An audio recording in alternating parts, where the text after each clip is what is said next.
쿠팡 물류센터 화재 여파가 간단치 않습니다. 단순 화재 사건이긴 합니다만 이 문제가 쿠팡이라는 거대 성장 기업에 대한 국민 정서와도 얽히면서 앞서 보신 것처럼 불매 운동으로까지 번지고 있습니다. 여기에 쿠팡 측의 소방 안전 관리에도 의혹이 제기돼 회사가 져야 할 책임의 범위는 어디까지인지 논란이 적지 않은데 지금부터 따져보겠습니다.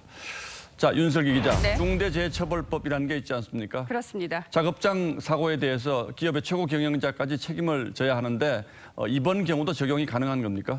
지금으로선 불가능하다고 봐야 합니다. 인명피해 발생 시 경영 책임자 등이 7년 이하 징역형까지 받을 수 있는 중대재해처벌법은 내년 1월 27일에야 시행되기 때문이죠. 따라서 다른 법을 적용해야 합니다. 그리고 책임을 물으려면 쿠팡의 CEO가 누군지부터 명확해야 하는데 이것도 지금 논란이죠. 일단 쿠팡은 2010년 김범석 창업자가 세웠지만 김 창업자는 지난해 12월 쿠팡의 대표이사, 최근엔 이사회 의장과 등기이사에서 물러났고 또 외국 국적이라 총수 지정도 받지 않았습니다. 중대재해처벌법이 시행되더라도 이 경영 책임자로 볼 만한 공식 지위가 김 전 의장에겐 없는 셈이죠. 예. 대신 전문 경영인 체제로 운영 중인데 그렇다고 김 전 의장이 경영에 손을 뗀 것도 아닙니다. 국내 쿠팡 지분 100%를 가진 미국 쿠팡 INC의 최고 경영자 및 이사회 의장으로 의결권 76.7%를 갖고 있기 때문이죠. 만약에 김 전 의장이 이 대표이사나 이사회 의장직을 가지고 있었다면 책임 소재는 어떻게 달라지는 겁니까? 이 중대재해처벌법 시행 전인 지금은 쿠팡 측이 산업안전보건법의 각종 안전 규정을 지켰는지 봐야 하는데요. 이 법엔 회사의 안전계획을 세우고 이를 성실히 이행할 책임이 대표이사에게 있다고 되어 있습니다. 만약 김 전 의장이 계속 대표이사였다면 이 의무를 다했는지 여부를 밝힐 수 있었겠지만 현재로선 확인할 방법이 막힌 셈이죠. 예.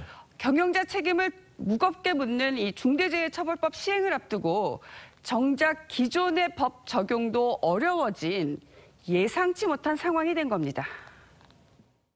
원래 형사처벌은 그 행위자만 처벌하는 게 원칙이거든요. 중대재해처벌법 자체가 등기임원 안 됐을 때 오히려 빠져나갈 여지가 더 많이. 그러니까 사실상 창업자에 대한 책임을 물을 수 있는 길은 없는 셈인데 쿠팡 측은 어떤 책임을 지겠다는 거죠? 쿠팡 측은 안타깝게 숨진 고 김동식 소방령 유족들을 평생 지원하기로 했고 오늘부터 주민들 피해 신고 접수에도 착수해 최대한 보상한다는 방침입니다. 예. 또 화재 원인과 이 당시 대처 등이 어떻게 밝혀지느냐에 따라서 책임 범위가 크게 달라질 수도 있습니다.